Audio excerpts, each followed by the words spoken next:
Bonjour, salut à tout le monde. Je suis le médium Kone Nyenyeri, le président des médiums. Écoutez-moi très bien. Je vais m'adresser à nos dirigeants, nos politiciens de la Côte d'Ivoire. Je respecte tous les politiciens. Je respecte tous les présidents des partis politiques. Je respecte tous nos dirigeants. Mais aujourd'hui, je voulais parler, écoutez-moi, en tant que sage, en tant que médium, en tant que Kone Nyenyeri, président des médiums, je voulais parler. Monsieur le président Alassane Ouattara et l'ex-président Laurent Gbagbo. Je voulais m'adresser à ces deux personnalités, ces deux personnes qui tiennent le pays, c'est-à-dire la politique même du pays. Je voulais m'adresser à vous deux. Et s'il vous plaît, écoutez-moi. Je suis un citoyen, je suis ivoirien, je suis africain. C'est mon droit de parler. En tant que médium, ce que nous on voit, vous ne voyez pas. Si ce pays brûle encore, ça sera la faute à vous deux. Il faut qu'on parle. Les gens ont peur de parler, mais il faut quelqu'un pour parler.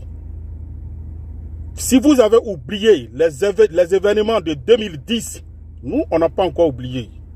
Depuis 2002, nos parents souffrent et nous, on continue de souffrir. On en a marre. Vous ne voyez pas ce qui se passe, ce qui se raconte, ce que les gens disent. Les Ivoiriens ont peur actuellement. Je vous en supplie, monsieur le président Laurent Gbagbo, monsieur le président Alassane Ouattara, je vous en supplie. Si vous deux, vous ne pouvez pas vous asseoir pour discuter, trouver un terrain d'entente, laissez la scène politique. Ne fatiguez plus les Ivoiriens. Les Ivoiriens sont fatigués à cause de vous deux. Vous pensez que les gens ont oublié les histoires de 2000 à 2002 à 2010? Non, on n'a pas oublié. On a souffert. Nos enfants ont souffert. Nos parents sont morts dans cette histoire-là. Des innocents sont morts depuis 2002 à 2010. Et jusqu'à aujourd'hui, les gens vivent avec la peur dans le cœur. Cher président, je vous en supplie. Si vous deux, vous ne pouvez pas vous asseoir pour discuter, pour trouver un terrain d'entente, libérez cette scène politique-là. On n'a plus besoin de vous. Vous avez compris? Libérez la scène politique. Les Ivoiriens ne veulent plus de vous. Vous deux là. Vous fatiguez les Ivoiriens. Vous avez compris? Libérez cette scène politique-là. Moi, je pense que c'est la solution. Mais qu'est-ce qui se passe? Vous ne voulez pas trouver un terrain d'entente. Monsieur Laurent Gbagbo, tu as déjà fait le pouvoir. Vous avez compris? Vous pouvez libérer cette scène politique. Dans tous les cas, le nom de président, là, ça est sur vous. S'il vous plaît. Son Excellence Alassane Ouattara, vous avez déjà gouverné aussi. Le nom de président, là, ça est sur vous. Et ça ne va jamais quitter sur vous, le titre présidentiel, là. Vous pouvez libérer cette scène-là. Donnez à la nouvelle génération. Parce que si c'est à cause de vous deux, on doit revivre ce qu'on a vécu encore en 2010, de 2002 jusqu'en 2010. On ne veut plus que ça se répète. Donc vous pouvez faire de la place à une nouvelle génération. Vous n'allez pas me dire, monsieur Laurent Gbagbo, vous n'allez pas me dire dans votre parti, ou bien depuis que vous faites la politique, vous n'avez pas encore un remplaçant, vous n'avez pas formé des gens. Non, vous ne pouvez pas dire ça. Son Excellence Alassane Ouattara, je vous respecte. Vous n'allez pas me dire, depuis que vous êtes là aussi, vous n'avez pas formé quelqu'un pour vous succéder. Vous ne pouvez pas me dire ça. Moi, je pense que pour finir, ça devient de la foutaise. Vous voulez fatiguer les Ivoiriens, surtout. Je vous en supplie, vous deux, retirez-vous de la scène politique pour que les Ivoiriens soient à l'aise. Chaque président a joué un grand rôle dans ce pays et je respecte ça. Je tire mon chapeau pour vous. Son Excellence Laurent Gbagbo, vous avez joué un grand rôle en tant que président en Côte d'Ivoire. Vous avez joué un grand rôle. À votre temps, les gens ont compris beaucoup de choses. Son Excellence, Monsieur le Président Alassane Ouattara, votre temps aussi, vous l'avez fait. Les gens ont compris beaucoup de choses. Vous avez joué un grand rôle. Vous avez travaillé. On est d'accord pour ça. Là, je vous tire mon chapeau pour ça. Mais en tant que médium, je suis en train de vous dire, les Ivoiriens ne sont pas contents. Les Ivoiriens ne sont pas contents. Parce que les gens ont peur. Les gens se demandent, mais comment ça va se passer? Les Ivoiriens se posent la question, qu'est-ce qui va se passer en 2025? Qu'est-ce qu'il va se passer en 2025? Mais vous ne faites rien, vous ne dites rien pour rassurer ces Ivoiriens-là. Vous êtes là, les gens vivent avec la peur. Les gens ont peur, les gens ont peur, les gens ont peur. Et vous vivez à l'aise, vous mangez ensemble, vous vous croisez, vous deux, vous causez ensemble, vous faites vos business ensemble, vous riez ensemble, vos femmes sont d'accord, vos enfants sont d'accord, ils vivent en amorie, mais les Ivoiriens se sentent menacés et divisés.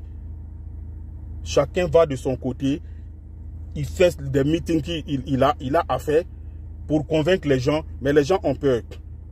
Je vous en supplie, ne divisez pas le peuple pour régner. C'est ce que vous êtes en train de faire, c'est ce qu'on appelle diviser pour régner. J'ai dit ça plusieurs fois. Vous les enfants, vous qui avez 20 ans aujourd'hui, vous ne connaissez rien à la politique de la Côte d'Ivoire. Ne venez pas suivre les politiciens en désordre. Vos histoires de Gbagbo, Ouattara, Blé Goudé, Soro, là, moi je ne suis pas dedans. Je veux simplement que je parle pour le bien-être des Ivoiriens. Les gens ont peur actuellement, les Ivoiriens ont peur. Je vous en supplie, vous deux là, retirez-vous de cette scène politique. Retirez-vous de la scène politique. Gbagbo, tu peux te reposer. Le président Alassane Ouattara, tu peux te reposer. Rassurez, vous deux, vous devez vous mettre ensemble. En tant que des anciens présidents, vous pouvez vous mettre ensemble pour dire non. Nous, on se met ensemble pour donner conseil à la nouvelle génération. Vous pouvez être là pour guider une nouvelle génération qui sera là demain. Pourquoi ne pas se mettre ensemble pour mettre certaines idées en place pour l'évolution et le développement de la Côte d'Ivoire, pour que les Ivoiriens arrêtent de vivre dans la paix et dans la peur. Les Ivoiriens ont souffert pendant ces crises-là. Les Ivoiriens sont fatigués. Les Ivoiriens ont tout donné. On a perdu des enfants, des frères, des soeurs, des nièces, des tontons, des mamans. Des femmes ont été tuées. Vous comprenez? Jusqu'à aujourd'hui, il y a des manchots. Il y a des gens qui vivent avec des bras coupés, pieds coupés, un œil. Des gens qui n'ont plus de dents. Parce que la guerre les a traumatisés, parce qu'ils ont vécu des scènes horribles pendant cette guerre. Vous comprenez? Parce qu'ils ont été blessés. D'autres ont été assassinés. Il y a des gens qui ne verront plus leurs enfants, leurs mamans, leurs tantes, leurs nièces, leurs cousins, leurs enfants. Nous tous, on a perdu des êtres chers pendant cette crise-là. On ne veut plus que ça se répète. On vous demande pardon. C'est de ça que les Ivoiriens ont peur. Nous, on a vécu ça. On a vu ce qui s'est passé. On ne veut plus que ça revienne. Je vous en supplie. Laurent Gbagbo, Monsieur le Président Alassane Ouattara, asseyez-vous et discutez, trouvez un terrain d'entente. Moi, ce que je veux vous de retirer-vous de la scène politique. Vous avez déjà trop fait pour la Côte d'Ivoire. Et je vous respecte pour ça.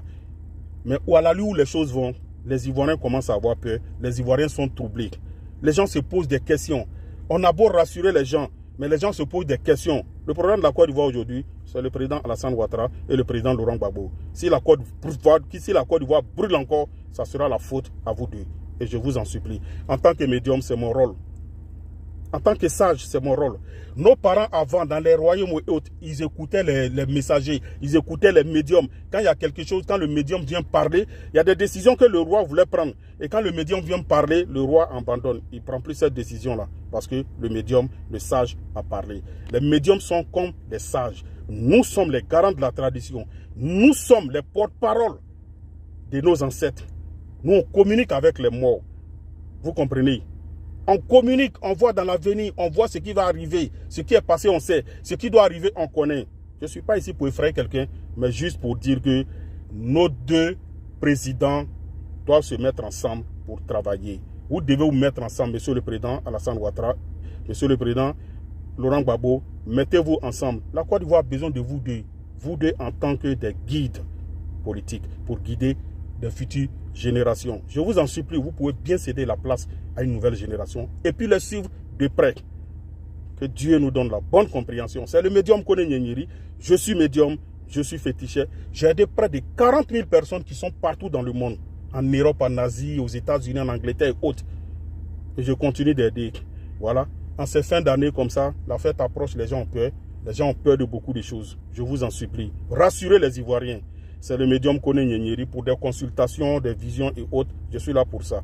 Je suis là pour aider les gens et je suis là aussi pour donner conseil. C'est le médium Koné Nyenyeri. Vous pouvez aller sur YouTube, vous tapez Mister TV, c'est ma chaîne YouTube. Abonnez-vous beaucoup là-bas. Je suis le médium, le spiritualiste qui donne conseil. Voilà, qui donne conseil, qui aide les gens à prospérer, à évoluer dans la vie. Allez-y sur YouTube, Mister TV. Vous tapez Mister TV, c'est ma chaîne YouTube. Abonnez-vous beaucoup. J'ai beaucoup de vidéos là-bas que je parle pour sensibiliser les gens. Voilà, merci beaucoup.